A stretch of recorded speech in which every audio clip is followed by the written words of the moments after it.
Ոնց եք վերաբերվում, որ ձեր քաղաքական առաջնորդը ասում է, որ Հայաստանը պետք է դառնա միութենական պետություն։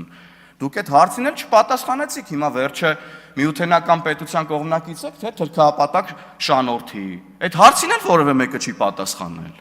Ով պետք է պատասխանի ձեր փոխարեն այս հարցերին։ Ձեր ընկերներն են այս թեզերը եւ ձեր ղեկավարներն են այս թեզերը առաջ բերում։ Եվ ամենագլխավոր հարցը եկեք ստեղից պատասխանեք։ Պատասխանեք այստեղից դուք։ Կարող է դուք նորմալ եք նայում, որ ամենայն հայոց կաթողիկոսը կարող է երեխա ունենալ, եկեք ասեք, այո, մենք նորմալ ենք նայում, որ ամենայն հայոց կաթողիկոսը պետք կարող է երեխա ունենալ, եկեք ասեք։ Թե չէ եկել եք ասում եք եկեղեցին եք դարձրել, չգիտեմ, հարձակվել եք եկեղեցու վրա, ես ասում եմ դուք քաղաքականությունն եք դարձրել ձեր համար վահան, տեսակ որ դա ձեզ չի փրկելու, որևէ մեկը չի կարող ականջալուր լինել ձեր մտածածին մերկապարանոց հայտարարություններին քաղբանտարկյալներ լինելու մասին մարդկանց վերաբերյալ, որոնք պոտենցիալ հանցագործ են եւ արդեն դատական վճռով են հանցագործ, ում եք ուզում խաբեք ընդհանրապես։